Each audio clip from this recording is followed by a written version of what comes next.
Assalamualaikum warahmatullahi wabarakatuh. Innal hamdalillah nahmaduhu wa nasta'inuhu wa nastaghfiruh wa na'udzu billahi min sururi anfusina wa min sayyiati a'malina. May yahdihillahu fala mudhillalah wa man yudlilhu fala hadiyalah. Asyhadu an la ilaha illallah wahdahu la syarikalah wa asyhadu anna Muhammadan abduhu wa rasuluhu la nabiyya ba'da. Allahumma salli ala Muhammad wa ala ali Muhammad wa ala alihi wa sahbihi wa sallim ajma'in. Qala Allah Ta'ala fil Qur'anil Karim, a'udzu billahi minasy syaithanir rajim. Bismillahirrahmanirrahim. Ya ayyuhalladzina amanu taqullaha haqqa tuqatih wa la tamutunna illa wa antum muslimun. Ya ayyuhan nasu taqur rabbakumul ladzi khalaqakum min nafsin wahidah wa khalaqa minha zawjaha wa batha minhuma rijalan katsiran wa nisaa'a wattaqullaha alladzi tasaaluna bihi wal arham innallaha kana 'alaikum raqiba. Ya ayyuhalladzina amanu taqullaha wa qulu qawlan sadida yuslih lakum a'malakum wa yaghfir lakum dzunubakum wa may yuti'illaha wa rasulahu faqad faza fawzan 'azima. Amma ba'du. Fa inna sadaqal hadithi kitabullah wa khairal hadi hadi Muhammadin sallallahu alaihi wasallam wa saral umuri muhdatsatuha fa inna kulla muhdatsatin bid'ah wa kulla bid'atin dhalalah wa kulla dhalalatin finnar. Alhamdulillah, ayol ikhwah ma'asyiral muslimin rahimani wa rahimakumullah. Alhamdulillah, puji syukur kepada Allah Subhanahu wa taala yang telah mempertemukan kita di pagi hari ini yang cuacanya sangat cerah, alhamdulillah, dan Allah masih memberikan kita kesehatan dan kemudahan untuk bisa menghadiri majelis ilmu taman-taman surga yang di dalamnya membicarakan ayat-ayat Allah dan sabda Nabi Sallallahu Alaihi Wasallam. Dan kita melanjutkan taklim kita, pembahasan tentang ilmu pengobatan Islam, yaitu ruqyah syar'iyah, tata cara pengobatan Islam yang diajarkan oleh Rasulullah Sallallahu Alaihi Wasallam dan juga dilakukan oleh para sahabat radhiyallahu ta'ala anhum ajma'in. Salawat serta salam kita curahkan kepada junjungan kita Nabi besar Muhammad Sallallahu Alaihi Wasallam beserta para keluarganya, kepada para sahabatnya, kepada para tabi'in, dan juga kepada para tabi'ut tabi'in, dan serta kepada umatnya yang selalu istiqomah di atas jalan sunnah Rasulullah Sallallahu Alaihi Wasallam. Kita melanjutkan kajian ruqyah syariah kita. Insyaallah pada pertemuan pagi hari ini kita akan membahas sebuah hadis tentang 70.000 umat yang masuk surga tanpa hisab dan azab, yang salah satunya ciri-cirinya mereka adalah la yastarqun, tidak minta diruqyah. Lalu bagaimana memahami hadis ini, memahami hal ini? Insyaallah kita akan bahas di pertemuan pagi hari ini. Di pertemuan yang lalu kita telah banyak membahas tentang menggapai kesembuhan melalui Al-Quran, yaitu diantaranya kuncinya ialah menyucikan jiwa, menyucikan hati. Karena seseorang bisa sembuh melalui Al-Quran, melalui ruqyah syariah, yaitu harus dengan membersihkan hatinya dari seluruh macam kotoran-kotoran. Karena rajanya organ tubuh ialah qalbu. Rasulullah SAW bersabda, ala wa inna fil jasadi mudghatan idza salahat salahal jasadu kulluh wa idza fasadat fasadal jasadu kulluh ala wahya qalbu. Rasulullah SAW bersabda, sesungguhnya di dalam tubuh manusia terdapat segumpal daging, yang mana segumpal daging itu baik, maka baik pula seluruhnya. Dan apabila segumpal daging itu buruk, maka buruk seluruhnya. Ala wahya qalbu. Dan segumpal daging itu adalah qalbu, hati. Jadi sumber seluruh apa yang kita lakukan ialah qalbu kita. Kalau qalbu kita bersih, kalau qalbu kita baik, maka seluruh tingkah laku, muamalah kita, perbuatan kita, ibadah kita, sikap kita, semuanya akan baik. Tetapi kalau qalbu kita buruk, maka tata cara bicara kita pun buruk, ya.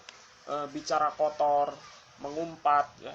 Ini semua dari qalbu yang rusak. Waalaikumsalam.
Waalaikumsalam.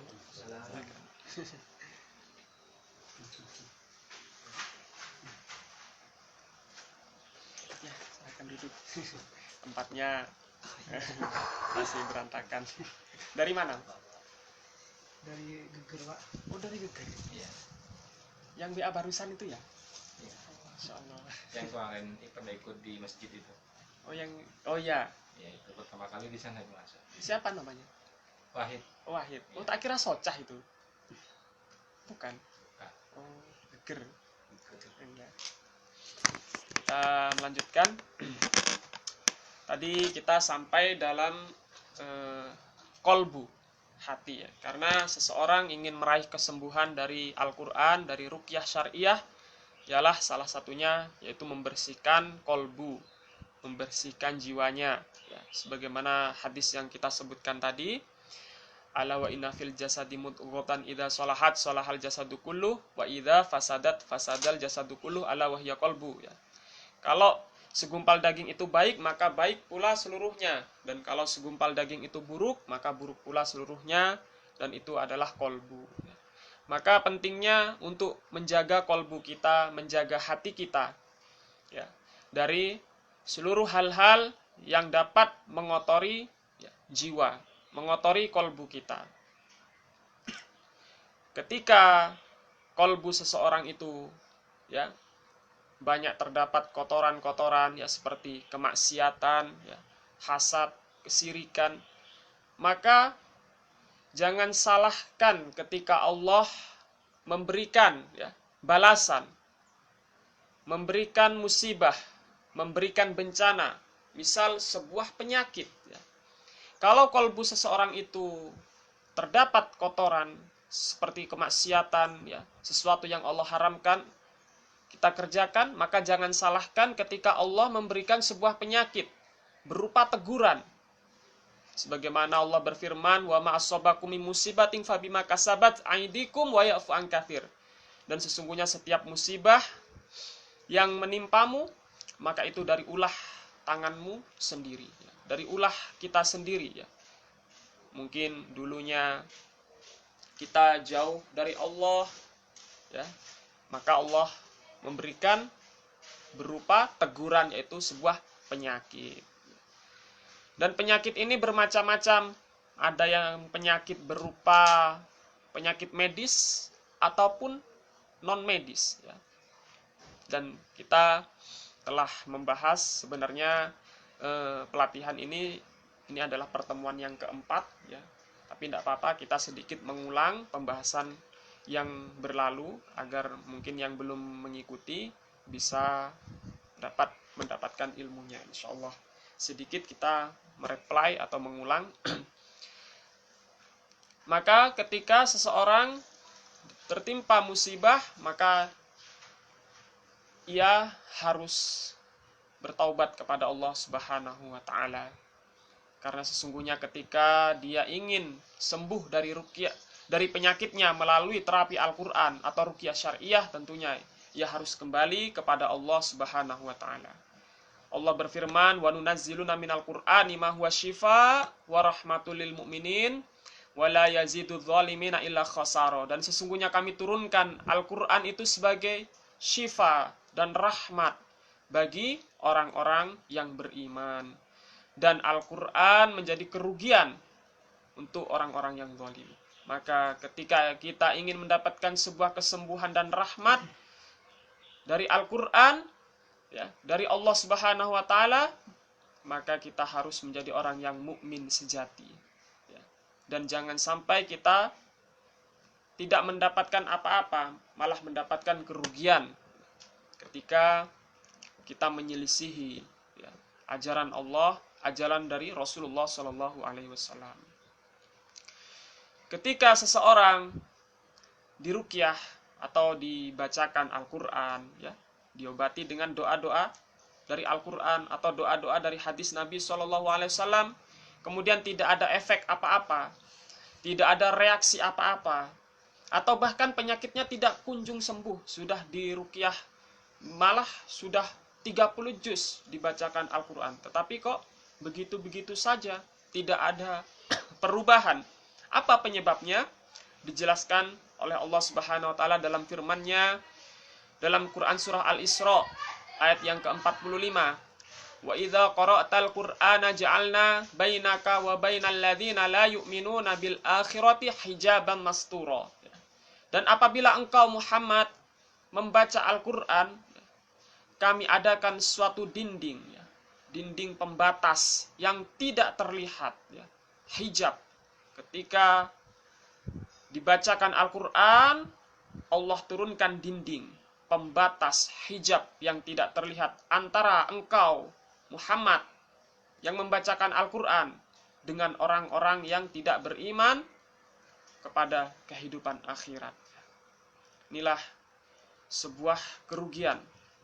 Artinya ayat ini menjelaskan ketika kita dibacakan Al-Quran, ya, tidak bereaksi apa-apa, tidak dapat sembuh penyakitnya, atau ya tetap begitu-begitu saja, maka di sini sejatinya Allah telah menurunkan hijabnya, dindingnya, ya, kepada orang-orang yang tidak beriman kepada kehidupan akhirat, yaitu tidak mau bertaubat. Maksudnya tidak mau bertobat, tidak mau bermuhasabah, introspeksi dirinya terhadap kesalahan-kesalahannya yang selama ini ia perbuat. Sehingga ia terus melakukan bergelimang banyak kemaksiatan dan menyelisihi syariat yang diturunkan oleh Allah kepada Rasulullah Shallallahu Alaihi Wasallam. Maka kuncinya ketika kita ingin sembuh dari penyakit kita melalui ruqyah syariah ialah dengan kita taubat kepada Allah Subhanahu wa taala, membersihkan kotoran-kotoran yang ada di dalam jiwa kita, baik berupa dosa-dosa besar, dosa-dosa syirik, dan lain sebagainya. Ini sedikit pembahasan yang kita ulang. Kemudian kita masuk dalam pembahasan inti pada pagi hari ini. Terdapat sebuah hadis yang menunjukkan bahwa kita tidak boleh minta untuk diruqyah, atau kita boleh ruqyah tapi ruqyah sendiri. Kalau minta ini terdapat larangannya. Sebagaimana dalam hadis Rasulullah SAW bersabda, akan ada 70.000 umatku yang akan masuk surga tanpa hisab. Kemudian sahabat bertanya, siapa mereka ya Rasulullah? Ya, sudah kami tulis. Siapa mereka ya Rasulullah? Kemudian Rasulullah SAW bersabda, humul ladzina la yastarqun. Mereka yang tidak minta untuk diruqyah. Wala yatatayyarun. Ya. Wala yatatayyarun, mereka tidak bertatoyur. Tatoyur ini adalah beranggapan sial. Ya. Misal, contohnya begini. Oh, ada burung gagak terbang di atap rumah kita. Jangan-jangan nanti ada orang yang meninggal. Seperti ini. Ini adalah tatoyur, beranggapan sial dengan burung atau dengan bulan. Oh, bulan ini mohon maaf, bulan tekepek. Ini banyak kesialan. Nah, seperti itu. Ini namanya bertatoyur. Atau jangan nyapu di malam hari, nanti rezekinya seret. Nah, seperti itu. Ini adalah bertatoyur atau berprasangka sial terhadap nasib. Ya. Karena sejatinya kesialan atau tidak itu semuanya datangnya dari Allah. Bukan dari sebab burung gagak, bukan dari sebab nyapu di malam hari, ya, dan lain sebagainya. Kemudian ada yang beranggapan kalau kejatuhan cicak nanti ada keluarganya yang mau meninggal, atau tertimpa musibah karena kejatuhan cicak. Tidak. Ini semuanya tahayul, mitos, dan ini semuanya tidak boleh diyakini. Karena musibah, bencana bukan datang dari cicak, tapi datang dari Allah Subhanahu wa taala. Wala yatatayyarun. Mereka yang tidak bertatoyur. Kemudian yang ciri yang terakhir, wala yaktawuna. Mereka yang tidak pernah berobat dengan kai, yaitu ditusuk besi panas, ya. Ada besi yang dipanaskan kemudian ditusukkan. Ini cara pengobatan ada juga yang seperti ini. Tidak berobat dengan besi panas atau kai. Wa ala rabbihim yatawakkalun, dan hanya kepada Rabb mereka lah mereka bertawakal. Ya. Inilah ciri-ciri orang yang masuk surga tanpa hisab. Ciri-ciri yang pertama, wala yastarkun, tidak minta diruqyah, wala yatatayyarun, yang tidak bertatoyur, dan wala yaktawun, tidak berobat dengan kai. Ruwahul Bukhari, nomor hadis 5752.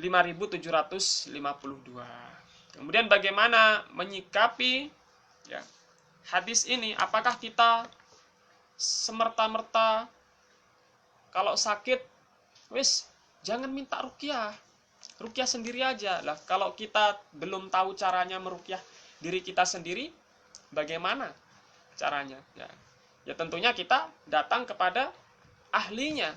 Fas'alu ahla dzikri in kuntum la ta'lamun. Apabila kalian ingin tidak mengetahui sesuatu, maka bertanyalah kepada ahli dzikir, ahli ilmu yang ahli dalam bidang tersebut.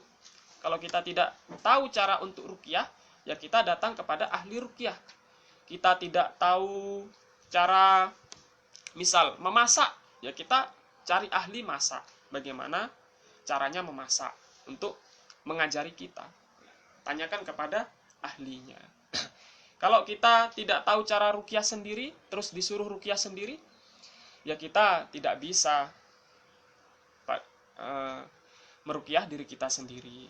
Padahal, misal sakit yang kita derita itu sudah tidak terdeteksi oleh medis. Misal kita sakit terkena sihir, dikontrol di rumah sakit manapun tidak terlihat, tidak terdeteksi penyakitnya. Dokter kelas apapun sudah tidak bisa, ya, memprediksi penyakit atau mendiagnosa penyakitnya, ya.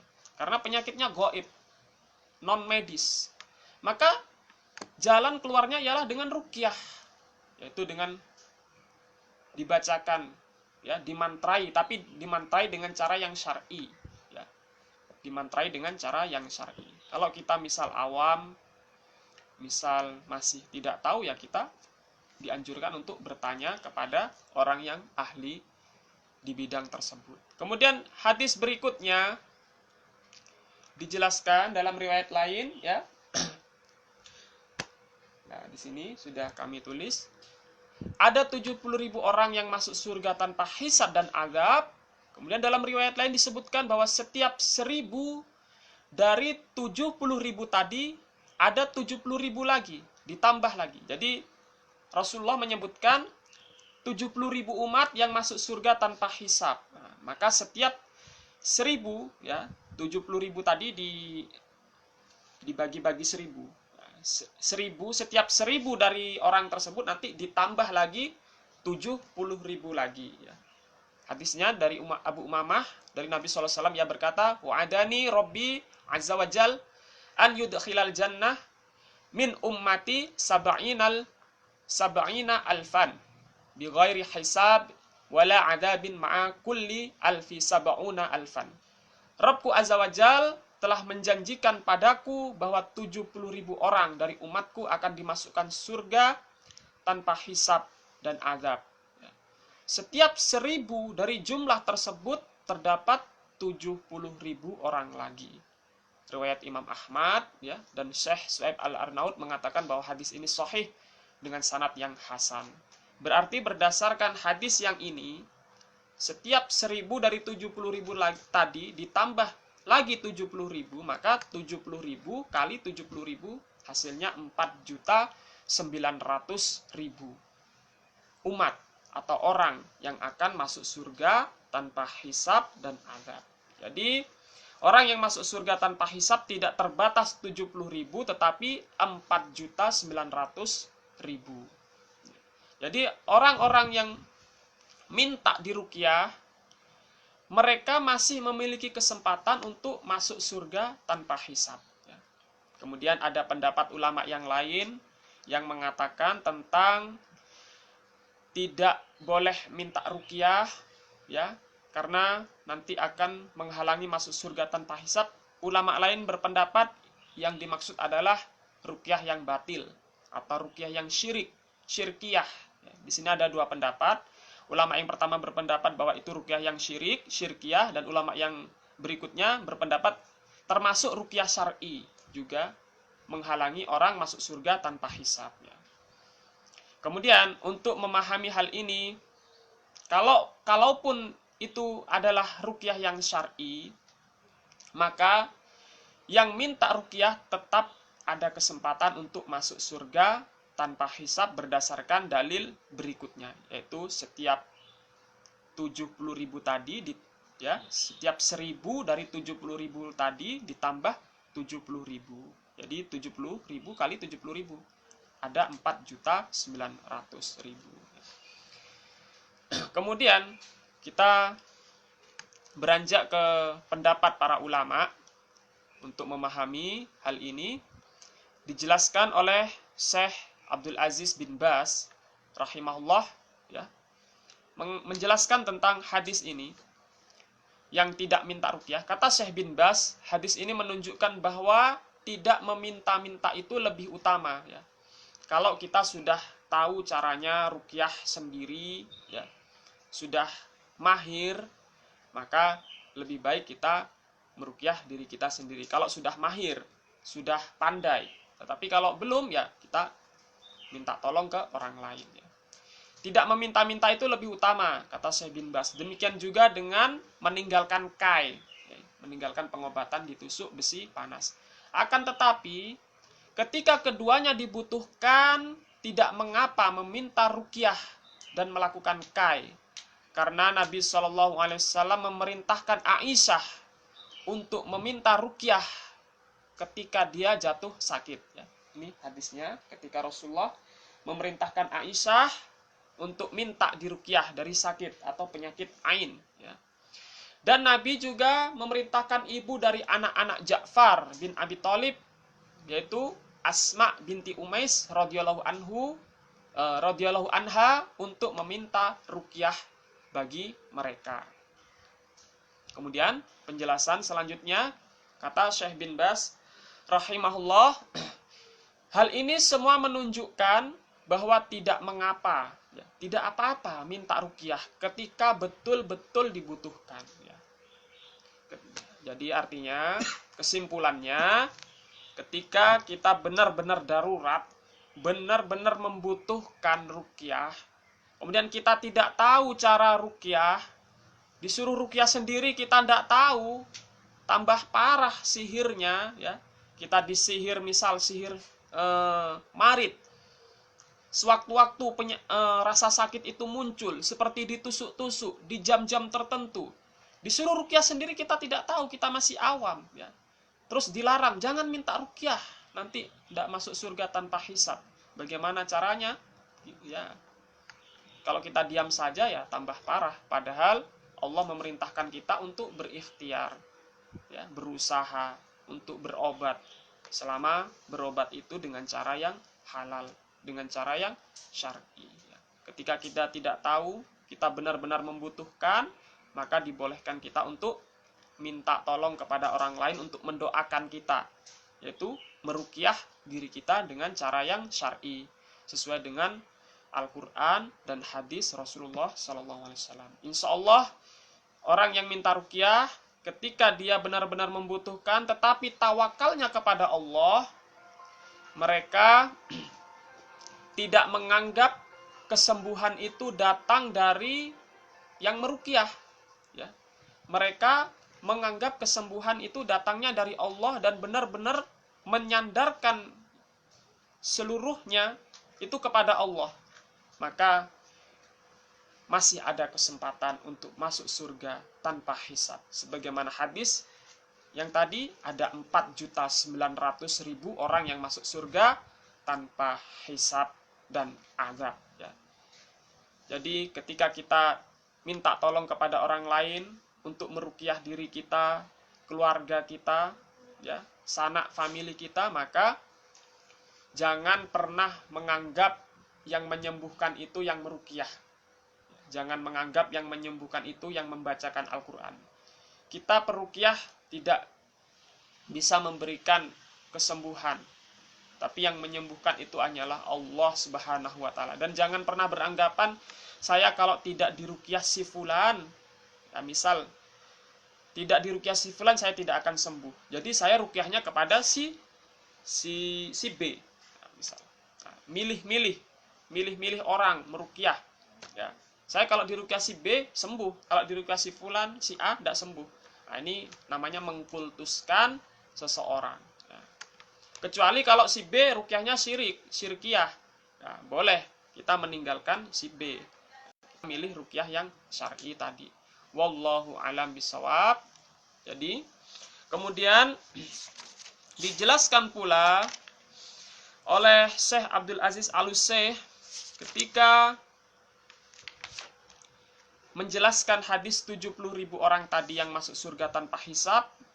Semua sifat yang disebutkan pada hadis ini tidak berarti bahwa orang yang merealisasikan tauhid, yaitu tauhid itu mengesahkan Allah, menyandarkan semuanya hanya kepada Allah, kemudian tidak menjalankan usaha. Bukan berarti orang yang bertauhid itu tidak menjalankan usaha. Kalau sakit ya wis pasrah.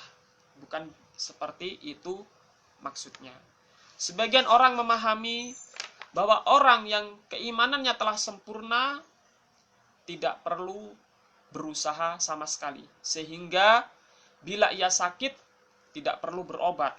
Terkadang ada sebagian orang yang dia menganggap tingkatan iman saya sudah sempurna, jadi kalau saya sakit ya sudah, saya hanya bersandar kepada Allah, tidak mau ikhtiar, tidak mau berobat, tidak mau minum obat apa-apa, wis pokoknya doa saja. Ya, tidak bisa. Semuanya harus ada asbabnya. Ya, ada sebab dan akibat. Ya. Ada sebabnya untuk memperoleh kesembuhan. Ya. Ada iradah syar'iyah dan ada iradah kauniyah. Ya.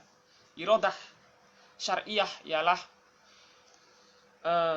takdir Allah yang Allah berikan karena hasil usaha seseorang. Sedangkan iradah kauniyah ialah takdir Allah yang Allah berikan kepada hamba yang sudah Allah tetapkan dan tidak bisa dirubah. Contoh yang Allah tetapkan dan tidak bisa dirubah ialah ajal, kematian. Kalau Allah sudah menetapkan ajal kematian si fulan, maka tidak bisa ditolak.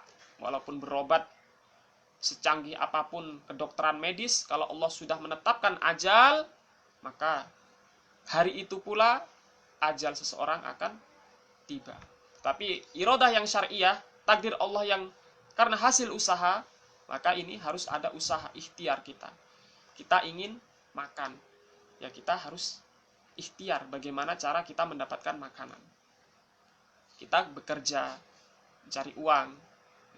Kemudian sudah dapat makanan, apakah makanan itu bisa langsung masuk ke tubuh kita tanpa ada usaha mengangkat makanannya ke mulut?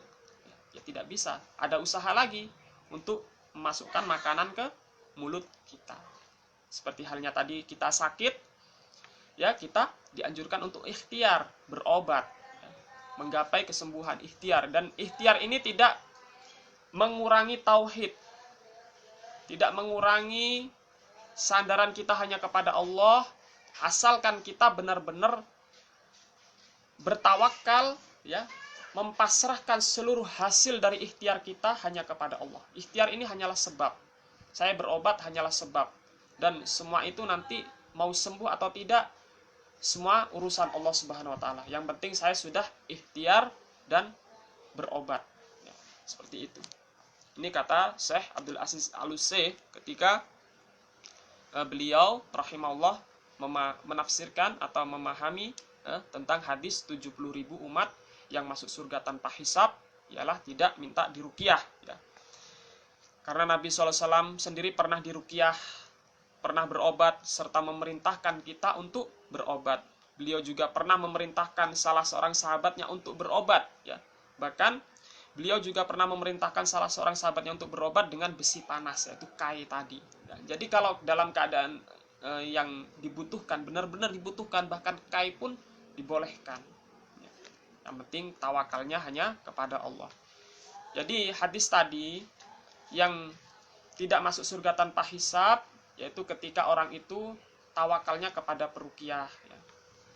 Kemudian tawakalnya kepada besi kai, kemudian dia bertatoyur, maka dia masuk golongan tersebut yang tidak masuk surga tanpa hisab dan azab. Wallahu a'lam bishawab. Ya, ini yang kita bahas tentang pembahasan inti kali ini, yaitu tentang 70.000 umat yang masuk surga tanpa hisab dan azab, yaitu ciri-cirinya salah satunya adalah layastarkun, tidak minta diruqyah. Ya. Kemudian pembahasan berikutnya kita juga sedikit membahas ada sebuah penyakit itu yang namanya sihir. Ya. Sihir itu ada yang datangnya dari diri sendiri, ya, dan ada yang datangnya dari orang lain, ya. Ada yang datangnya dari leluhur kita, ya. Sihir itu macam-macam. Datangnya dari sendiri, contohnya ia melakukan kesyirikan, mohon maaf, tentang jimat. Misal kita masih memakai jimat, ya. Padahal Rasulullah SAW bersabda, man ta'allaqa tamimatan faqad asyrok. Barang siapa yang menggantungkan tamimah, jimat, maka ia berbuat syirik kepada Allah. Dia menggantungkan jimat, masih hobi dengan jimat, ya. Masih hobi dengan benda-benda keramat. Maka benda-benda keramat atau jimat-jimat tersebut menjadi rumah bagi jin, rumah bagi syaitan. Dan jangan salahkan ketika jin syaitan itu akan menyakiti dirinya. Karena tidak mungkin jin syaitan yang sudah masuk ke dalam kehidupan manusia, mereka akan bersahabat dengan manusia. Tidak mungkin, mustahil. Mereka jin syaitan yang sudah mau masuk ke dalam kehidupan manusia, bahkan mau bekerja sama dengan manusia, mereka sejatinya ingin menyesatkan manusia. Jadi jimat-jimat, benda-benda keramat itu rumah bagi syaitan. Dan ini termasuk sihir yang datang dari dirinya sendiri. Sewaktu-waktu dia merasakan sakit, misal, ya, tidak disihir orang, tetapi disihir dengan ulahnya sendiri, karena hobi dengan benda-benda keramat tersebut. Kemudian ada jin yang datang dari orang lain, ya, ini seperti santet tadi, seperti santet kiriman, itu disihir dari orang lain, atau sihir mahabbah, sihir pelet, ya, kita dipelet seseorang, ya, dan lain sebagainya. Ini namanya sihir dari kiriman orang lain. Kemudian ada sihir yang datang dari leluhur. Nah, ini namanya gangguan jin nasab, yaitu jin setan yang datangnya dari leluhur kita. Kita sebelumnya tidak pernah bekerja sama dengan jin, tidak pernah bekerja sama dengan syaitan, tidak pernah pakai jimat benda keramat. Tetapi leluhur kita, mohon maaf, leluhur kita, kakek, nenek misal, ayah, ibu, ya, melakukan persekutuan dengan mereka, melakukan perjanjian-perjanjian dengan mereka, dengan bangsa jin. Maka ketika orang tua atau leluhur kita, kakek nenek kita meninggal dunia, maka jin yang diajak bekerja sama tadi masih hidup. Dan timbal baliknya ialah mereka menurun ke anak keturunannya. Karena salah satu timbalnya jin itu mau diajak bekerja sama ialah tumbal utamanya ialah menyesatkan manusia, menyakiti manusia, sebagaimana yang telah dijanjikan iblis, ya. Karena jin, setan yang munafik, yang kafir, ya. Karena jin itu ada yang muslim, ada yang beriman, ya. Ada yang munafik atau kafir. Kalau yang muslim beriman, jin itu mereka tidak mau bekerja sama dengan manusia karena tahu syariat Islam melarang, ya. Sebagaimana dalilnya surah Al-Jin ayat yang ke-6, wa annahu kana rijalu minal insi ya'uduna birijali minal jinni fazaduhum rohaqa. Dan ada sebagian kelompok golongan laki-laki dari bangsa manusia yang minta pertolongan kepada golongan laki-laki dari bangsa jin. Maka jin tersebut akan menambah manusia itu semakin sesat, semakin jauh dari Allah Subhanahu wa taala. Jadi inilah larangan keras untuk kita manusia bekerja sama dengan jin, dan juga larangan keras bagi jin untuk bekerja sama dengan manusia. Jadi jin yang mau diajak kerjasama dengan manusia, mereka kalau tidak jin yang munafik, ya berarti jin yang kafir, ya. Itu sihir yang datang dari leluhur kita. Ya mungkin leluhur kita dulu pernah menjadi ahli supranatural, paranormal yang disebutkan, ya. Sebagian orang menyebutnya paranormal, ya, atau ahli supranatural. Mungkin leluhur kita dahulunya seperti itu. Maka ketika leluhur kita meninggal, jin khodamnya ini, jin pendampingnya ini menurun ke anak keturunannya. Dan ciri-ciri orang yang menderita sihir, ya, orang yang terkena sihir, ciri-cirinya ialah sakit pada waktu tertentu, ya. Dia sakit tapi waktunya itu jam-jam tertentu. Misal hanya jam 12 malam saja sakitnya, ya, di waktu-waktu tertentu. Atau ada biasanya sakitnya habis maghrib. Setiap habis maghrib sakit. Nanti kalau sudah masuk isya hilang sakitnya. Nah, ini namanya sihir di waktu-waktu tertentu. Kemudian yang kedua, panas di bagian organ tubuh. Ada rasa panas di bagian organ-organ tubuh seperti jantung, ya, paru-paru, ya. Kemudian nyeri lambung yang luar biasa. Lambungnya terasa nyeri. Nyeri luar biasa. Nah, dan nyeri lambung ini, yaitu kuncinya, sumbernya ya dari pikiran. Ya. Ketika pikirannya carut marut, ya, hatinya gelisah, maka nurun ke lambung, nanti terus ke kepala, jadi vertigo seperti itu. Dari pikiran yang carut marut. Ya semuanya dari sumbernya dari kolbu tadi. Kemudian ciri yang selanjutnya, dia melihat buhul. Ya, buhul ini adalah ikatan sihir.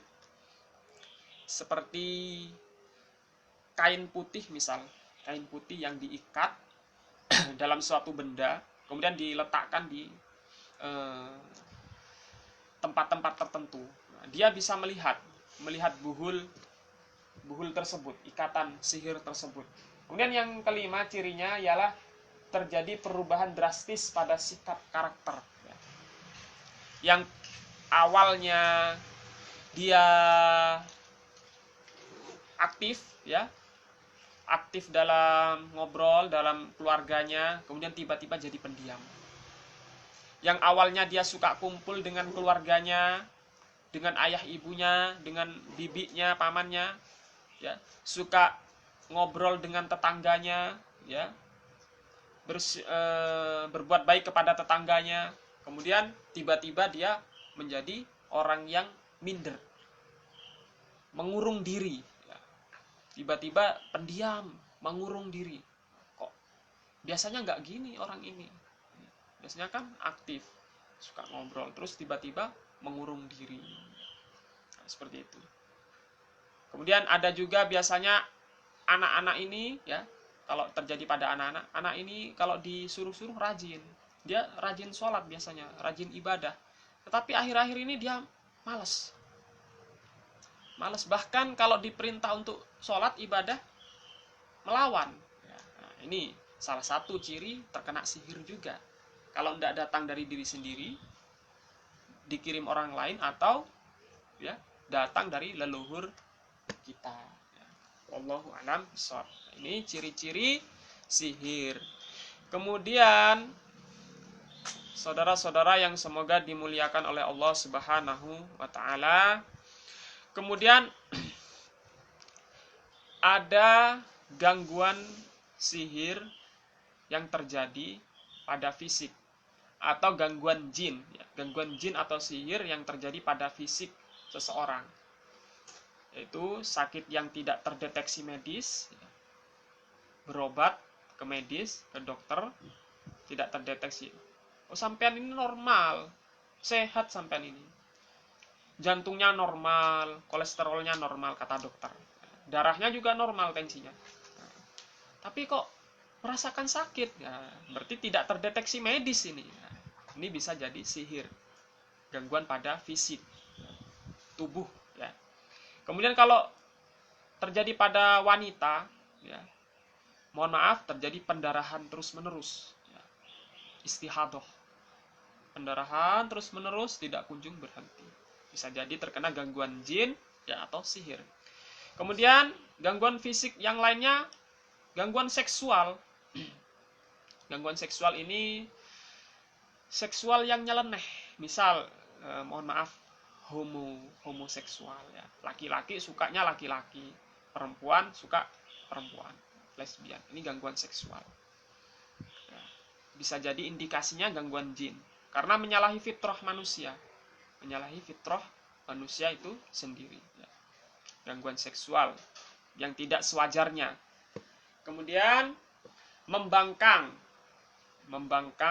ya, kepada orang tua. Kalau wanita membangkang kepada suaminya. Kalau laki-laki kan taatnya kepada orang tuanya, berbaktinya kepada orang tuanya. Membangkang kepada orang tua, tidak pernah berbakti kepada orang tua. Kalau wanita terjadi, dia membangkang kepada suaminya. Padahal yang disuruh suaminya itu baik, tidak menyuruh berbuat dosa, tetapi istri atau wanita membangkang, tidak mau nurut, ya. Ini salah satu ciri gangguan fisik yang terjadi pada orang yang terkena gangguan jin atau sihir. Kemudian selanjutnya ada ciri fisik lainnya, ia mengalami kejadian aneh seperti suka nyium bau-bau yang aneh-aneh, ya. Misal tiba-tiba dia suka nyium bau wangi-wangian atau nyium bau-bau busuk. Biasanya di tempat ini dia suka nyium bau wangi atau nyium bau busuk. Bisa jadi dia terkena gangguan jin dan sihir. Nah, ini istilahnya seperti mirip-mirip indigo, ya. Orang normal tidak akan bisa seperti itu, tidak akan bisa menembus hal gaib.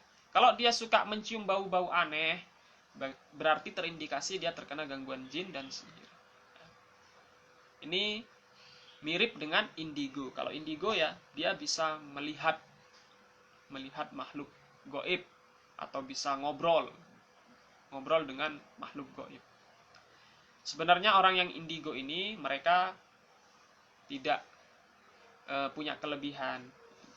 Maksudnya ini bukan kelebihan. Indigo itu bukanlah sebuah kelebihan, atau yang disebut orang indera keenam ini bukan sebuah kelebihan, tetapi sebuah penyakit. Hakikatnya itu adalah sakit, penyakit yang harus disembuhkan. Karena jujur orang yang indigo itu pasti menderita, karena setiap hari dia terus menerus melihat makhluk gaib. Karena rupanya jin itu, ya, buruk rupa sebenarnya. Nah, dia terus menerus melihat hal-hal yang menyeramkan seperti itu, pasti mereka tidak akan merasakan ketenangan sebenarnya. Nah, Orang-orang indigo itu sebenarnya seperti itu. Mereka tidak merasakan ketenangan karena terus-menerus melihat hal-hal yang menyeramkan. Enakan jadi orang normal, tidak bisa melihat apa-apa. Ya, melihatnya manusia sesama manusia, seperti itu. Dalilnya apa kok manusia itu sebenarnya tidak bisa melihat makhluk gaib secara fitrah? Ya, surat Al-A'raf ayat yang ke-27. A'udzubillahi minasyaitonirrajim. Innahu yarakum huwa wa qabiluhu min haitsu la tarawnahum. Sesungguhnya iblis dan kabilah-kabilahnya, kabilah-kabilah iblis ialah jin atau syaitan. Mereka itu bisa melihat kamu manusia dari suatu tempat yang mana kita manusia tidak bisa melihat mereka. Ini secara fitrah. Manusia tidak bisa melihat jin atau tidak bisa melihat makhluk gaib. Ya. Kecuali yang Allah berikan mukjizat. Ya, siapa? Nabi dan Rasul. Nabi dan Rasul bisa karena Allah berikan mukjizat. Ya. Dan terkecuali ketika jin itu atau setan itu menjelma jadi binatang, menjadi ular, menjadi tikus. Karena jin ini makhluk gaib yang bisa menjelma. Maka dengan bentuk jelmaannya, kita manusia bisa melihatnya. Menjelma tikus, menjelma ular. Ya. Dalilnya ialah ketika sahabat Abu Hurairah radhiyallahu anhu bisa melihat jin yang menjelma jadi manusia, yang mencuri, ya, mencuri di gudang zakat. Jin yang menjelma jadi manusia mencuri di gudang zakat yang dijaga oleh Abu Hurairah. Maka Abu Hurairah bisa melihatnya dan melaporkan jin itu kepada Rasulullah Shallallahu Alaihi Wasallam. Kemudian selanjutnya mengalami kejadian aneh, yaitu sering didatangi hewan-hewan. Ya. Tiba-tiba rumahnya itu banyak ular. Padahal rumahnya tidak dekat sawah, tidak dekat hutan misalnya. Di perkotaan kok tiba-tiba ada ular. Misalnya. Ya kalau dekat sawah, dekat alas-alas ya wajar aja. Tapi kalau rumahnya di perkotaan, di perkampungan ya didatangi ular tiap hari, ya tidak wajar seperti itu. Ini bisa jadi terindikasi dia terkena gangguan jin atau sihir, atau rumahnya yang ada gangguan jin atau sihir. Dan dia mendengar suara-suara aneh. Ya. Tiba-tiba dia mendengar suara tangisan bayi. Padahal tetangganya tidak ada yang punya bayi. Ya. Saudaranya yang di dekat rumahnya tidak ada yang punya bayi atau balita. Dan tidak ada balita atau bayi yang di sekitarnya. Tapi dia tiba-tiba mendengar suara tersebut. Ya. Atau mendengar suara seperti auman harimau di malam hari, misal jam 12 malam. Ya, misal dia mendengar suara auman harimau. Yang padahal rumahnya tidak dekat harimau. Atau ya seperti itu.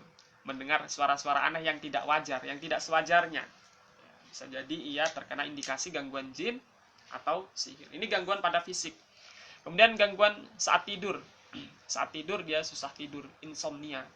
Susah tidur atau bahkan susah bangun. Tidur terus, susah bangun. Ya, waktunya adzan subuh dia tetap tidur terus. Ya. Bahkan dia ketika kerja juga terus mengantuk, sering mengantuk terus. Ya. Padahal semalam sudah tidur pulas, tetapi ketika kerja dia pengen tidur terus. Dan ketika tidur dia susah bangun, susah dibangunin. Ya, seperti itu. Ini ciri-cirinya salah satunya. Dan dia sering mimpi buruk. Sering mimpi buruk. Dan mimpi itu ada yang baik yang datangnya dari Allah, dan ada yang mimpi buruk yang datangnya dari syaitan. Maka kita disunahkan untuk sebelum tidur berwudu dulu. Berwudu sebelum tidur agar Allah memberikan penjagaannya kepada kita melalui malaikat-malaikatnya. Dan membaca doa sebelum tidur. Bisa baca ayat kursi, kemudian meruqyah diri kita sendiri dengan baca muawwidzatain, al-falaq an-nas, dan diusapkan ke tubuh kita. Kemudian dia juga ketindihan. Ketindihan ini kalau tidur dia terasa tertindih sesuatu, padahal tidak ada yang menindihnya. Dan mohon maaf, dia diperkosa jin. diperkosa jin ini, dia dalam mimpi didatangi seseorang, lawan jenis. Kalau laki-laki didatangi perempuan, kalau perempuan didatangi laki-laki. Tapi terjadi terus-menerus, sering, bahkan setiap hari. Ya. Lawan jenis yang datang di mimpinya itu mengajaknya untuk berhubungan, berhubungan badan. Bahkan sampai kita puas. Tapi ini terjadi pada mimpi. Ya, itulah jin yang datang di mimpi kita, yang memperkosa kita. Ini ciri-cirinya gangguan pada fisik. Kemudian terjadi pemurtadan gaib atau kristenisasi di benak kita, di pikiran kita. Terkadang ada bisikan-bisikan, misal, wis masuk Kristen aja. Naudzubillah ya. Masuk Kristen aja, enak, bebas. Ini bisikan jin, gangguan jin, disuruh masuk Kristen. Nah, disuruh murtad, disuruh keluar dari Islam. Ini bisikan dari jin. Kemudian yang terakhir, dia sulit untuk sakratul maut. Ketika menjelang ajalnya, dia kesulitan sakratul mautnya.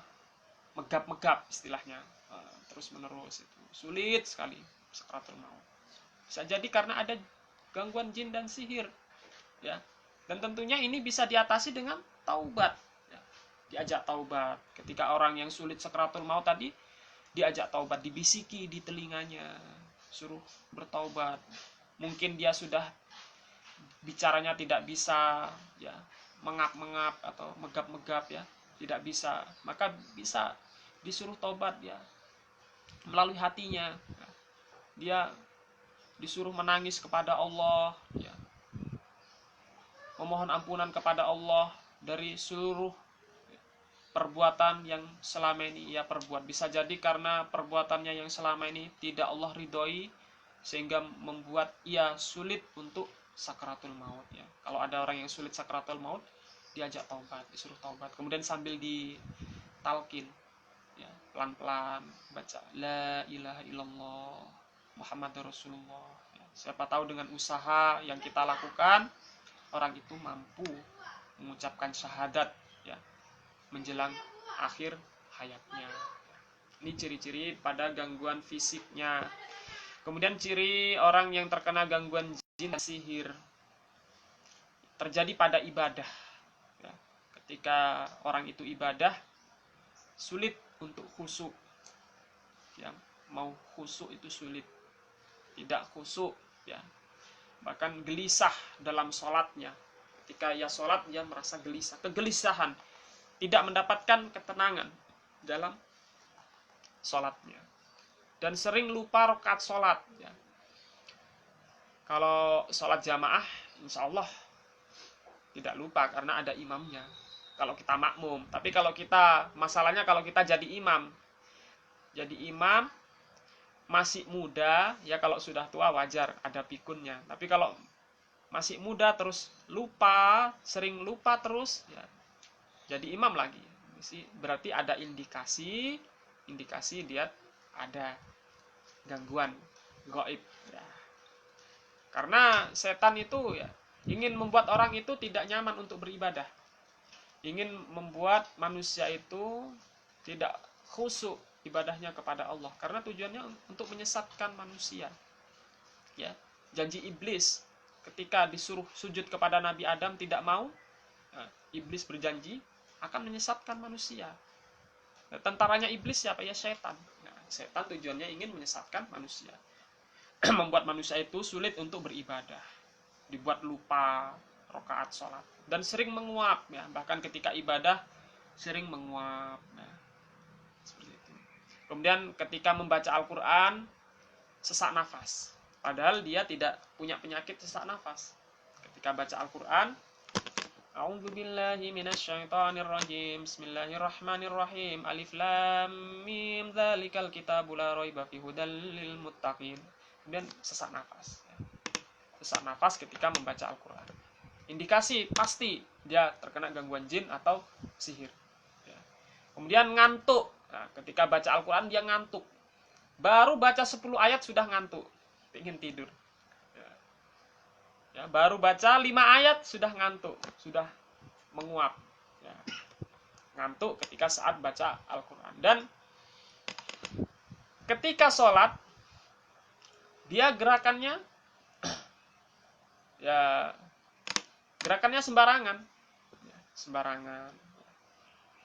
Contohnya ketika sholat dia gerakannya sembarangan. Dia imamnya itu belum sujud, dia sudah sujud duluan. Padahal dia sudah tahu tidak boleh mendahului imam. Tapi ini dilakukan terus-menerus. Gerakannya sembarangan. Imamnya belum ruku, sudah ruku duluan, mendahului imam. Dibuat kacau ibadahnya oleh jin atau oleh setan yang zalim. Wallahu a'lam bishawab. Kemudian terjadi pula pada jiwa, gangguan jiwa pada seseorang, ya. Ketika orang itu terkena indikasi jin, gangguan jin yang zalim atau setan, ya. Itu emosi yang pertama, emosinya temperamental, emosional, suka marah-marah, nggak jelas, ya. Temperamen, ini gangguan pada jiwanya, karena emosi temperamen itu datangnya dari setan. Rasulullah bersabda, ketika kamu marah, berdiri, maka duduk. Duduklah untuk meredam emosimu. Kalau duduk masih marah, ambil wudhu. Segera ambil wudhu. Ketika seseorang itu terus-menerus temperamen, emosionalnya tidak stabil, tidak bisa ia kontrol, maka ya indikasi ada setan yang menggodanya, yang mengganggunya, yang membuatnya seperti itu. Dan ada ragu dan was-was. Ya, was-was berlebihan. Dalam sholat misal dia was-was, dalam wudhu dia was-was, ya. Was-was terus-menerus, dalam pekerjaan dia was-was terus-menerus, gelisah, tidak tenang, ya. Ada rasa was-was dan ketakutan yang berlebihan, ya. Ada rasa takut yang berlebihan, paranoid.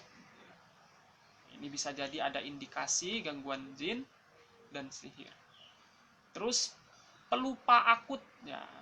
Belum waktunya pikun sudah pikun. Dan lupanya ini tidak wajar. Baru 5 menit dia lakukan, dia sudah lupa. Padahal dia sejatinya masih muda usianya, misal. Pelupa akut. Dan sulit fokus, ya. Jika diajak fokus, sulit. Fokus untuk baca Al-Quran, sulit. Fokus dalam pekerjaan, sulit. Ya. Sulit fokus dan banyak bisikan gaib, ya, seperti tadi.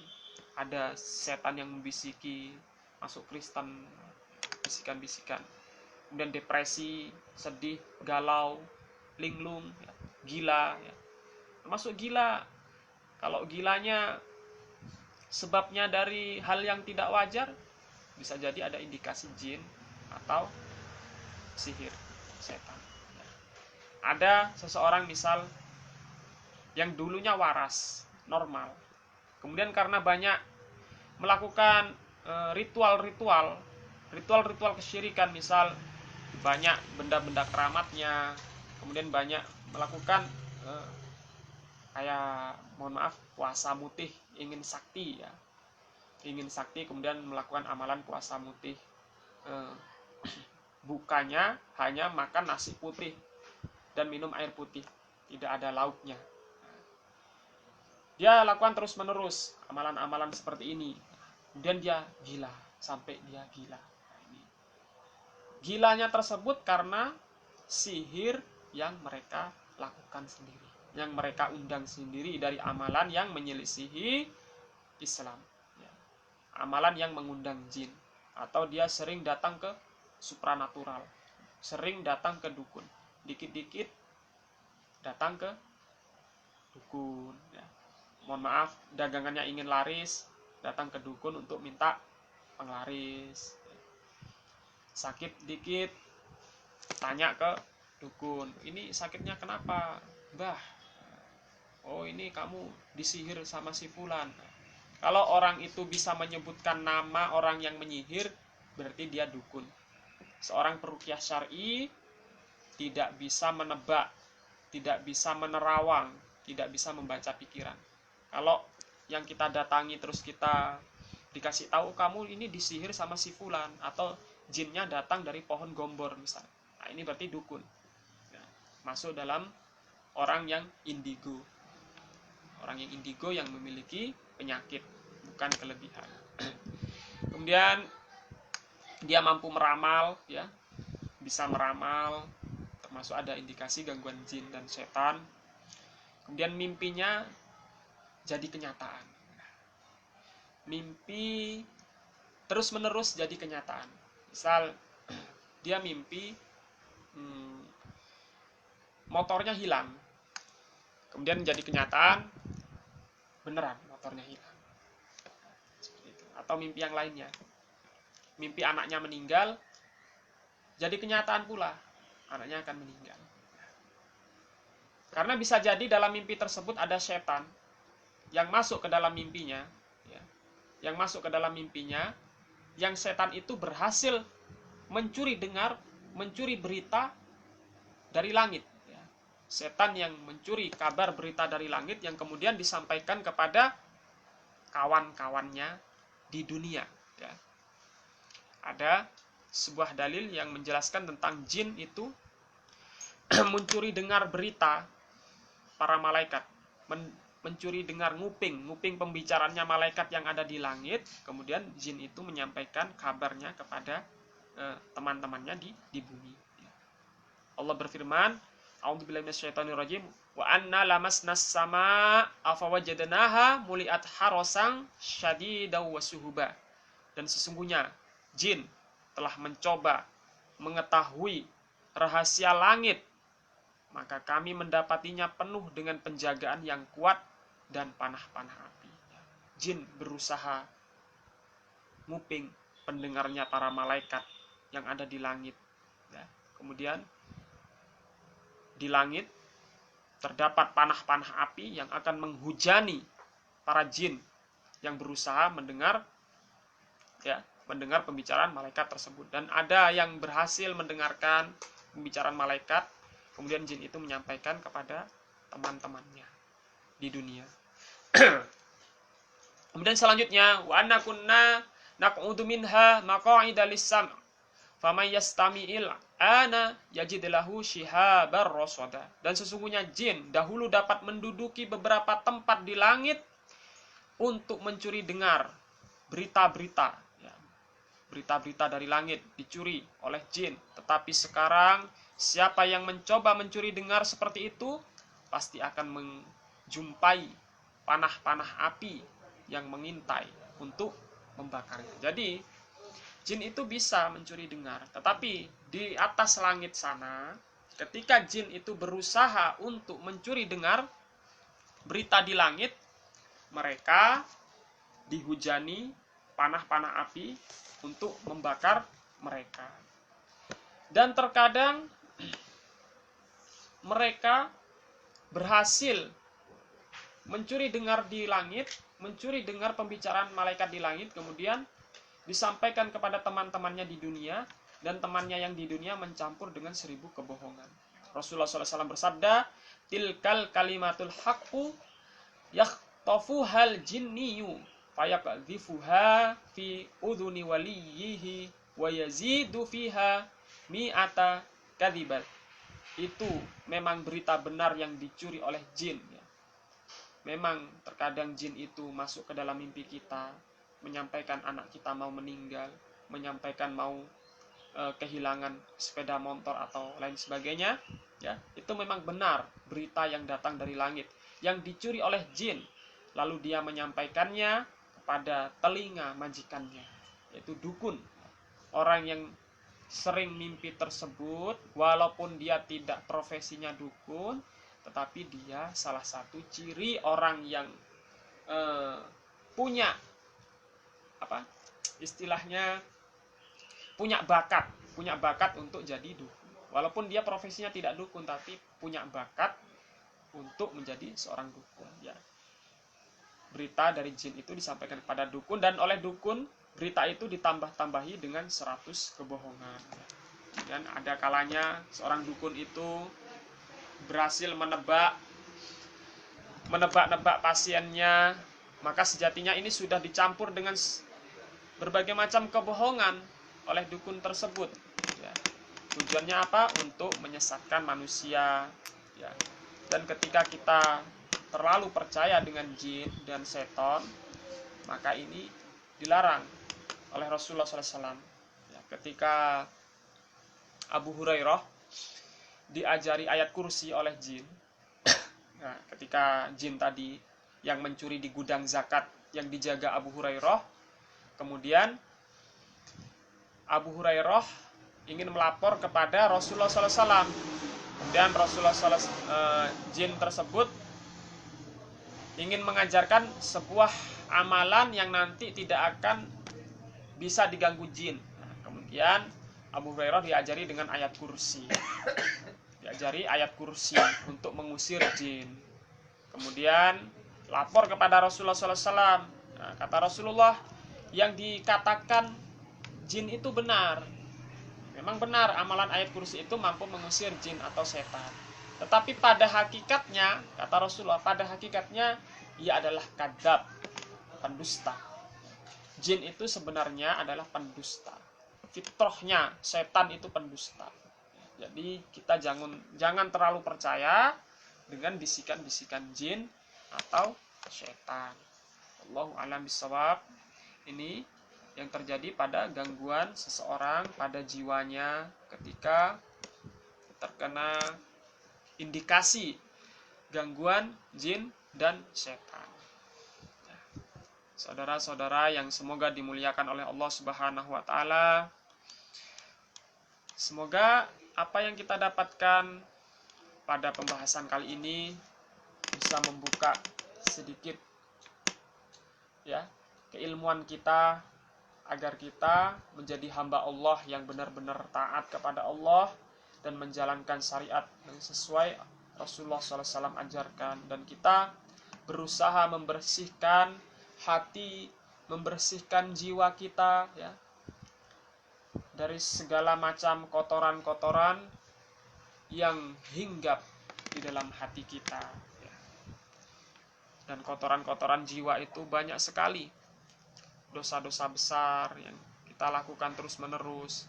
Maka ketika kita terkena penyakit, musibah, bencana, kita harus istighfar kepada Allah, mohon ampunan kepada Allah Subhanahu wa taala. Karena dengan istighfar, faqultu astaghfiru rabbakum innahu kana ghaffara yursilis samaa 'alaikum midrara wa yumdidukum bi amwali wa banina wa yaj'al lakum jannati wa yaj'al lakum anhara. Beristighfarlah ya. Karena dengan istighfar Allah akan menurunkan banyak rizki, banyak rahmat, memberikan hujan yang turun, memberikan keturunan ya. Ketika kita kembali istighfar kepada Allah, kembali taubat kepada Allah, maka Allah akan memberikan rahmatnya kepada kita semua ya, dalam kehidupan kita. Ketika banyak kemaksiatan-kemaksiatan yang kita lakukan pada sebelumnya, maka kita taubat, kita sesali, kita tinggalkan kemaksiatan tersebut, dan kita berazam ya, ada tekad, keinginan untuk merubah kehidupan kita yang dahulunya gelap gulita menjadi kehidupan yang bercahaya, insyaallah. Saudara-saudara yang semoga dimuliakan oleh Allah Subhanahu wa taala, dan beberapa subhat ya, subhat itu kesamar-samaran ya, samar-samar yang menyebabkan seseorang sulit untuk mendapatkan kesembuhan dalam ruqyah syariah, karena ada subhat, ada keraguan-raguan, ada kesamar-samaran di dalam dirinya. Maka ketika ia diruqyah, dia sulit mendapatkan hasil yang positif ya. Yang pertama, subhat dalam akidah ya, ketika dia masih syirik kepada Allah ya, masih suka datang ke paranormal, supranatural, masih suka benda-benda keramat ya, maka dia tidak akan sembuh walaupun diruqyah 30 juz. Walaupun 1000 orang sudah meruqyahnya, tetapi kalau dia masih tetap suka datang ke supranatural atau dukun, atau suka mengoleksi jimat-jimat, tidak akan sembuh dengan ruqyah syariah. Kemudian subhat yang kedua, ya subhat kepada subhat terhadap Nabi Muhammad SAW, yaitu mengingkari sunnah Rasulullah SAW, tidak mau menerima hadis Rasulullah SAW. Rasulullah menyebutkan jangan menggantungkan tamimah, jangan menggantungkan jimat-jimat, jangan datang ke dukun. Man ata kahinan au arrafan, barang siapa yang datang ke dukun atau tukang ramal, fasaddaqahu bima yaqulu faqad kafara bima unzila ala Muhammad sallallahu alaihi wasallam. Ketika dia membenarkan perkataan dukun atau paranormal, maka sungguh dia telah kufur dari ajaran Rasulullah SAW. Ia mengingkari hadis ini, berarti dia sudah mengingkari sunnah Rasulullah SAW. Ia mengingkari hadis tidak boleh pasang-pasang jimat, koleksi benda-benda keramat, maka dia telah mengingkari sunnah Rasulullah SAW. Sunnah yang dimaksud ialah petunjuk dari Nabi SAW. Maka walaupun diruqyah ribuan kali, kalau dia masih mengingkari sunnah, tidak akan sembuh. Penyakit sihirnya tidak akan sembuh. Penyakit gangguan jin non medisnya tidak akan sembuh diruqyah kalau ia masih mengingkari sunnah Nabi SAW. Kemudian dalam amalan terjadi subhat, ia melakukan kemunafikan. Munafik, dia pura-pura beriman padahal ia munafik. Kemudian subhat, pada akhiratnya ia terlalu mencintai dunia, hubbud dunia. Ketika ia melakukan aktivitas di kehidupannya, ia terlalu mencintai dunia sehingga lupa akan kewajibannya kepada Allah Subhanahu wa taala. Ketika ia bekerja, sudah masuk waktu adzan, sudah masuk waktu sholat fardu, ia masih melakukan aktivitas kerjanya, yang aktivitas kerjanya itu untuk menghasilkan dunia, sampai ditinggalkan sholatnya, sampai ditinggalkan ibadahnya. Bahkan ketika ia bekerja tidak pernah melakukan puasa Ramadan. Kalau laki-laki wajib, kalau perempuan wajar, ada head yang menghalangi ia berpuasa. Tapi kalau laki-laki, apa M-nya? M-nya ya malas, karena malas tidak mau puasa tersebut. Karena kecintaannya terhadap dunia, maka Allah memberikan di depan kelopak matanya itu hanya dunia saja. Di pandangannya itu hanya dunia saja. Yang di benaknya itu tujuannya dunia, dunia, dan dunia. Padahal sejatinya dunia itu, kata Rasulullah SAW, lebih hina dari bangkai seekor kambing yang cacat. Ketika Rasulullah SAW berjalan di pasar, kemudian menemukan bangkai kambing yang cacat, kemudian menawarkan kepada para sahabat, siapa yang mau aku berikan kambing yang cacat ini, yang mau membeli kambing yang cacat ini, yang sudah jadi bangkai. Maka sahabat mengatakan, kalaupun kambing itu hidup, kami tidak akan mau membelinya karena cacat, apalagi sudah mati, sudah cacat kambingnya dan mati pula. Siapa yang mau membeli? Kata para sahabat. Kemudian Rasulullah SAW bersabda, ad-dunya ahwanu 'ala Allah min hadza 'alaikum. Sesungguhnya dunia itu lebih hina di hadapan Allah daripada bangkai yang cacat, bangkai kambing yang cacat ini di hadapan kalian. Dunia itu lebih hina di hadapan Allah daripada bangkai kambing yang sudah cacat ini. Jadi boleh kita kerja, mencari dunia untuk menafkahi keluarga kita, untuk menafkahi istri kita. Tapi jangan sampai hubud dunia, jangan sampai kita mencintai dunia sehingga melupakan kewajiban kita kepada Allah Subhanahu wa taala. Maka ketika orang itu masih cinta dunia, jangan harap sembuh dengan ruqyah.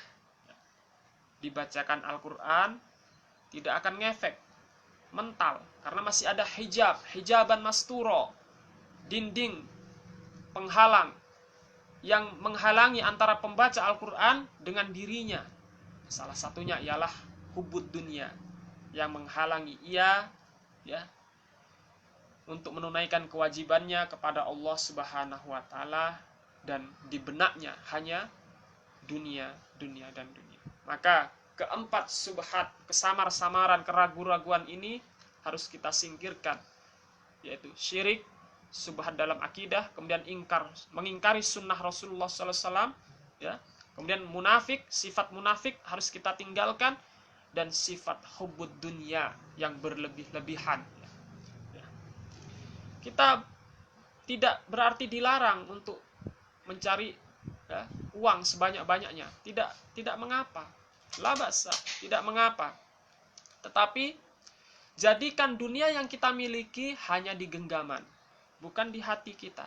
Jadi kalau kita menaruh dunia itu di genggaman, ketika Allah mengambil dunia itu dari kehidupan kita, kita seperti membuang dunia itu, seperti ibarat kita membuang sampah kotoran yang ada di tangan kita. Jadi kalau kita buang kotoran, sampah, plastik yang tidak ada fungsinya, kita buang dengan tangan, kita tidak kepikiran lagi.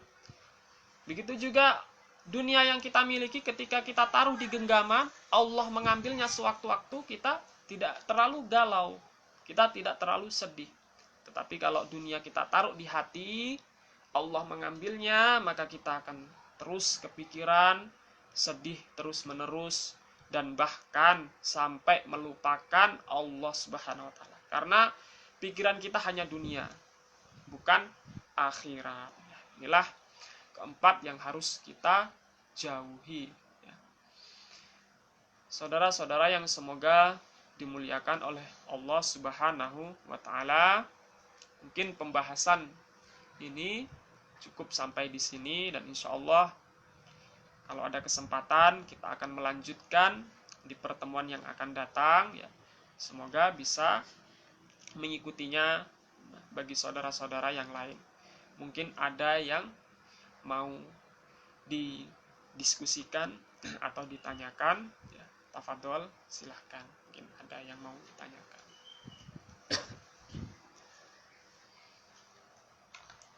Silahkan diminum dulu. Ustaz, mau tanya, kalau ada yang bilang kalau orang kecanduan game itu termasuk gangguan dari jin, itu gimana? Ya, benar.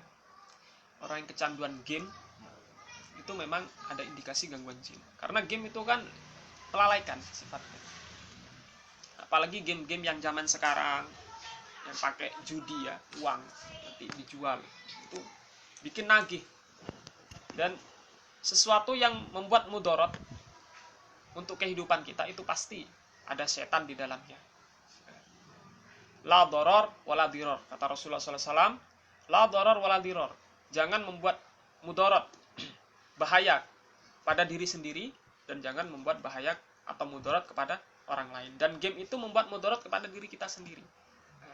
Dan sesuatu yang memudaratkan kita pasti ada setan di dalamnya. Kalau kecanduan terus-menerus,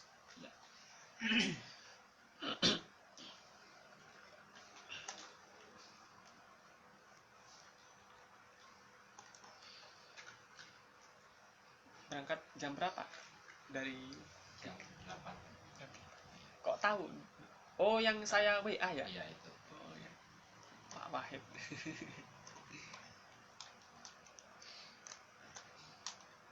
Ini kan kemarin saya pernah mengikuti di masjid itu. Situ saya kan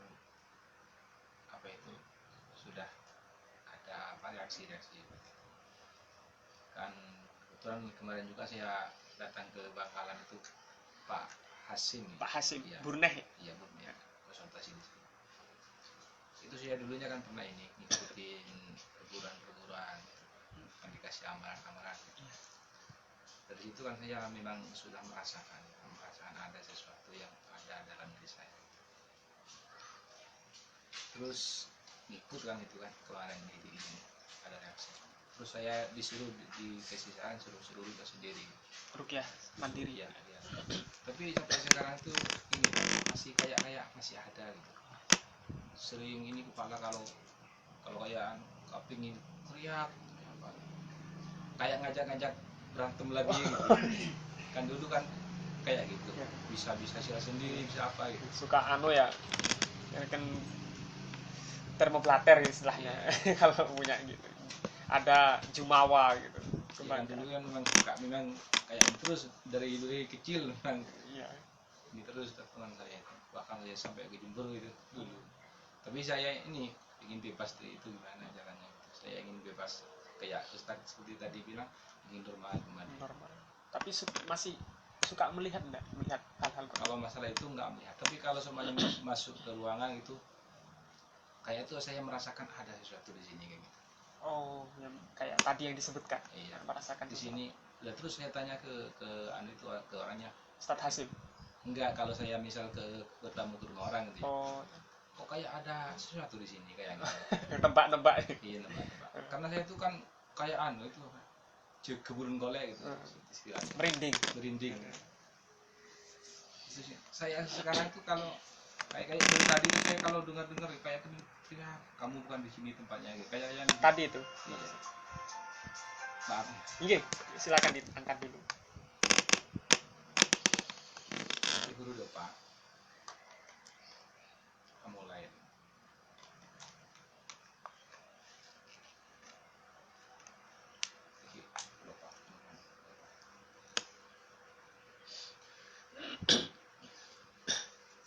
Saya izin ke belakang. Oh iya, silakan. Mau ke kamar mandi. Bisa kan? Buka.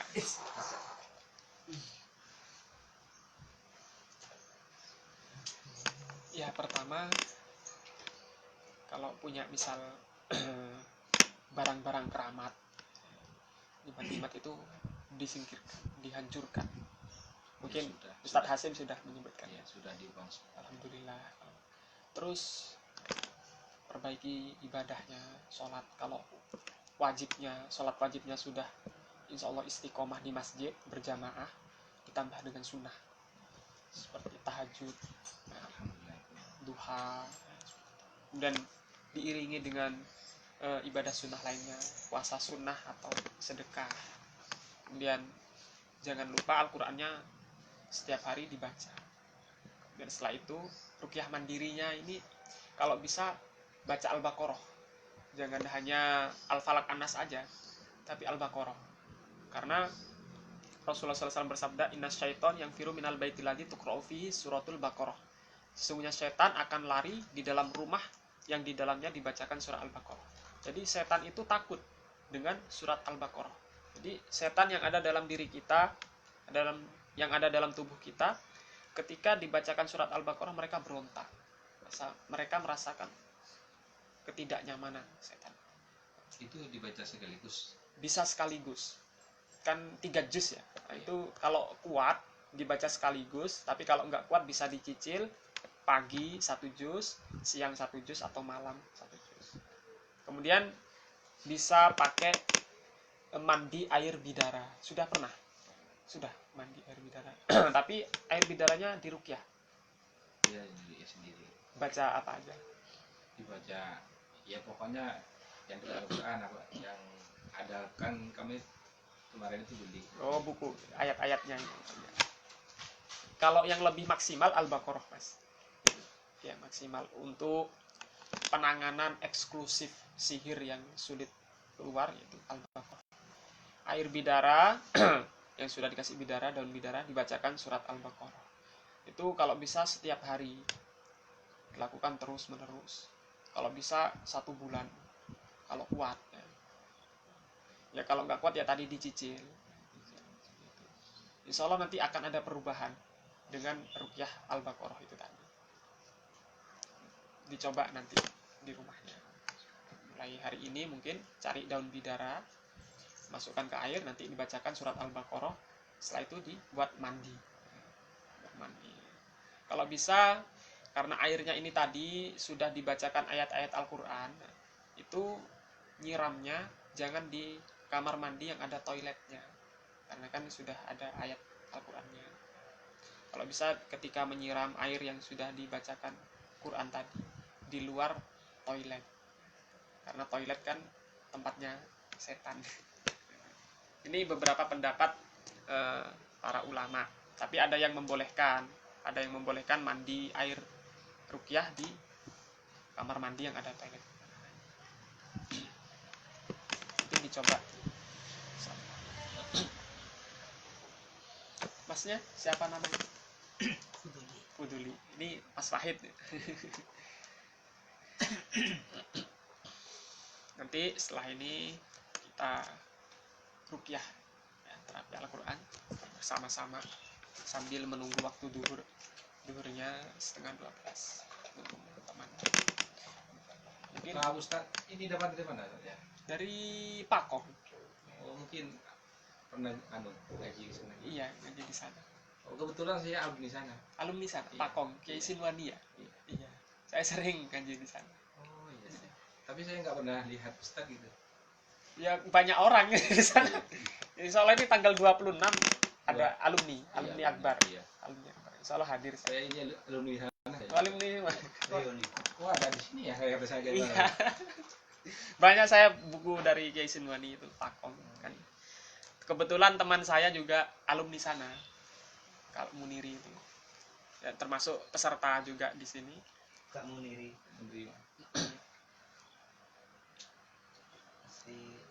Aslinya Terongan. Peterongan. Kebetulan teman kami itu alumni sana juga dari Darussolah. Tadi saya lihat kok kayak dari Pakong. Iya, tulisannya itu Pakong Al-Fasa. Iya. Saya suka, walaupun saya bukan asli orang Madura, saya kan orang Lamongan. Oh iya. Istri saya yang orang Madura, tapi saya ngerti bahasa ceramahnya itu. Suka saya. Kontroversi kan di sana ya kan. Iya. Tapi kalau tadi kalau memang belajarnya inginlah kan memang mencari mentauhid Allah, insya Allah ya bisa menerima. Bisa menerima. Kan banyak isu-isu yang di sana kayak mohon maaf Wahabi. Iya. Mungkin masnya ada yang ditanyakan? Kalau saya tak sering apa itu, sering mimpi teriak, Oh, ngigok teriak. sering mimpi terus nggak bisa nafas, terus ya, Kayak sesak ketindihan. sering nangis. Ruqyah mandirinya sudah rutin. Ya, itu harus dirutinkan. Itu karena mohon maaf membuang sesuatu goib yang dulu kita undang, itu kita usahanya harus ekstra. Membuangnya juga harus ekstra, yaitu dengan ruqyah sendiri. Kalau kita minta tolong orang terus-menerus kan tidak mungkin. Setiap orang meruqyah kita setiap hari kan tidak mungkin. Jadi kita meruqyah diri kita. Kalau sudah bisa ya seperti saya katakan tadi, baca Al-Baqarah tadi. Coba baca Al-Baqarah dengan tujuan mengobati, membersihkan tubuh kita. Kalau bisa pakai air bidara kemudian buat mandi. Dan kalau mau tidur jangan lupa wudhu. Seolah-olah kita mau sholat, itu wudhu dulu biar suci tubuh kita ketika tidur. Sudah itu saja sih. Dan yang penting jimat-jimatnya itu, keramat-keramatnya itu dihilangkan semuanya. Tapi alhamdulillah sudah dibuang, dihancurkan semua. Kayak Nggak suka yang udah suka. Alhamdulillah. Sudah keluarga semua. Iya, sudah punya anak. Alhamdulillah.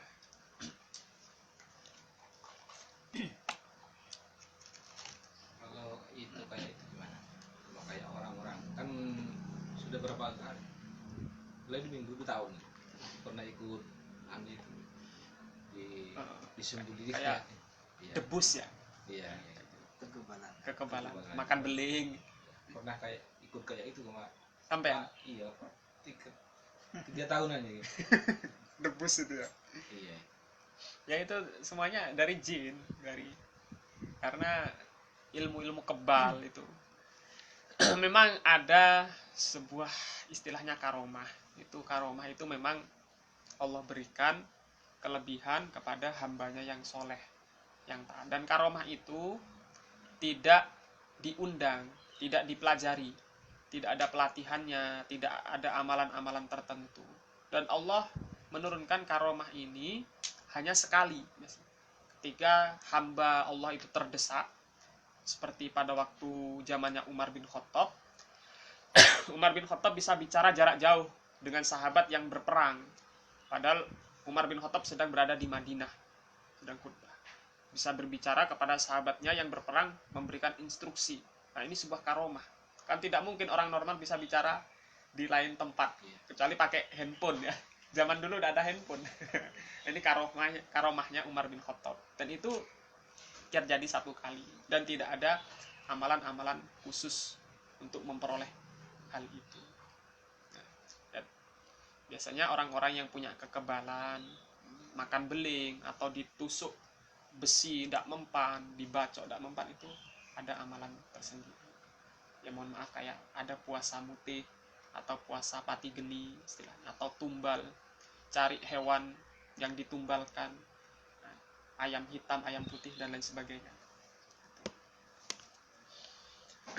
Dan insya Allah semuanya itu bisa hilang dengan kita taubat kepada Allah, beristighfar, ya, fakultus astaghfiru rabbakum innahu kana ghafaro, ya, istighfar kepada Allah, mohon ampunan kepada Allah, dan menyesali.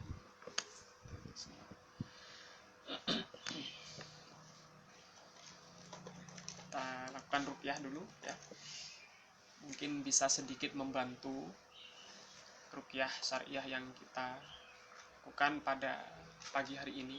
Mungkin ada yang mau berwudu terlebih dahulu, silahkan. Mau berwudu atau mau buang air di kamar mandi sini.